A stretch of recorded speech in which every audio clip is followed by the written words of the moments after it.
We're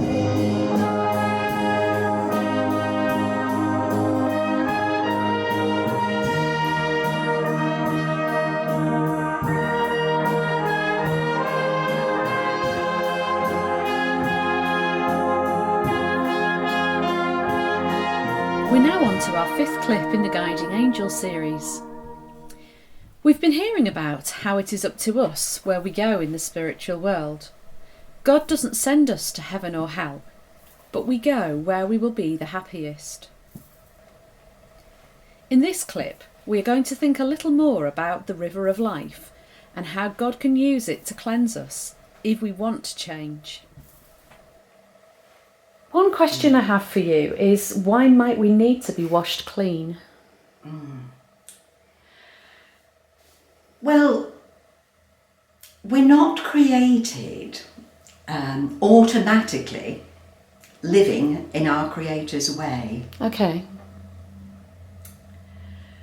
We're created quite self-centred beings, which has a purpose of self-preservation. A baby cries to its mum because it's hungry or wants its nappy changed. So that self-centeredness has a purpose, and we can see in children.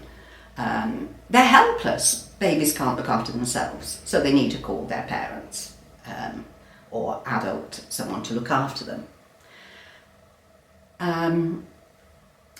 But this self-serving is no good to continue living that way, because it would just divide everybody if we were all self-centred.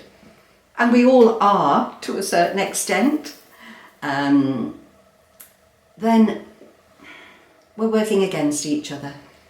And God created us to work together, to love each other, to work cooperatively, to engage with each other and share each other's joys and abilities. So, yes, the cleansing is a turning from focusing on ourselves to focusing on others, to being led by our Creator,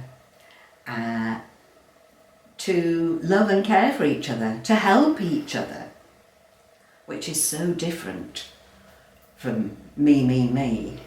Mum, I'll need you, and to wanting everybody just to serve you. So we do have to change. And at the bottom of the picture here, we have what might look like 7 stones. But looking carefully, they're each rounded and hollow, and they are in fact bowls. They're bowls because just earlier on in the book of Revelation, we're told that 7 angels emptied 7 bowls of wrath on the earth, and dreadful things happened. That's the outer story. For us, this is like God shining a light on us and showing up inside us our greed or pride or some aspect that doesn't really serve. And when we recognise it, then we have a chance to do something about it. We can see how destructive it is, which helps us to want to change that and to live more cooperatively with others.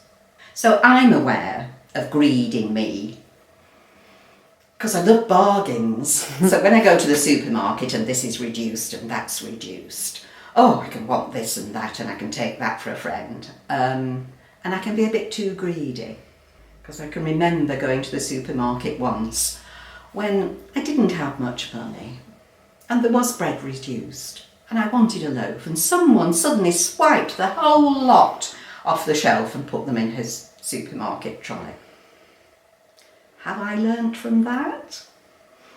A little bit, but not altogether. I still take rather a lot of the bargains for me. So, yes, even at my great age, there's lots and lots of things inside us that we've begun to change.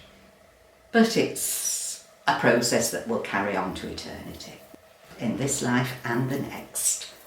We can grow and learn and change, and we'll still have that little bit of greed in us, even as angels, and need to be reminded, yeah, we're not perfect.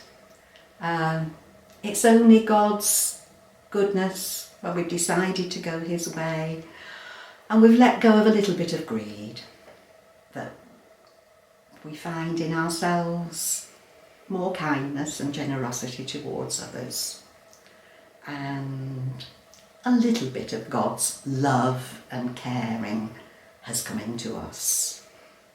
But we aren't naturally loving and caring. We've to learn. So we can never own it. It's God's love working through us, and that keeps us humble and aware that we don't do anything that's really good in this life.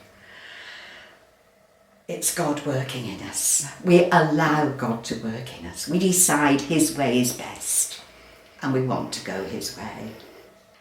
I drove on a lot of motorway to come and see you today, and what you just said about us cooperating together rang a bell there, because we could be on the motorway and we could think, I don't need to let anybody in. I can just carry on driving at the speed I want to because I said I'd be at Mary's for 11 o'clock. And if I'm going to be at Mary's for 11 o'clock and I let everybody in, not sure I'm going to make it. So I can see the sense in we shut ourselves in these little metal boxes and we don't really think about other people in that situation. But if we let the Lord in, we can perhaps be a little less selfish all of the time. And in every situation.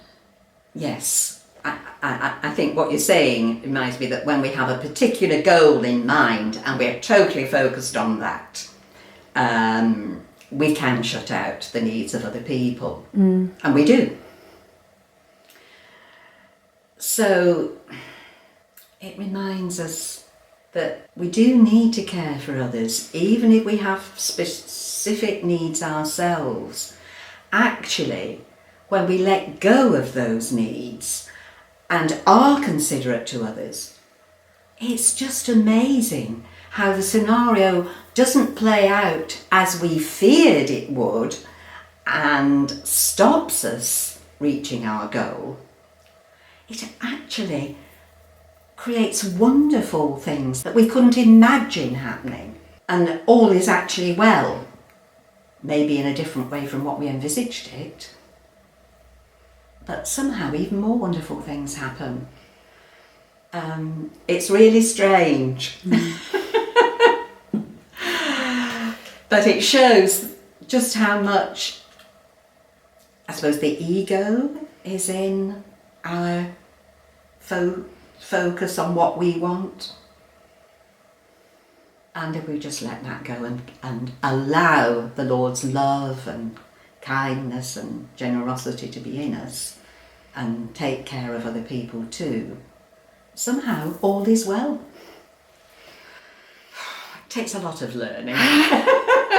Yes, and it sounds like it's a lifelong journey. Absolutely. It is. We keep making the same kind of mistake. We learn in little ways. We stop doing certain things, but the same sort of thing happens in different situations. Sure, thank you.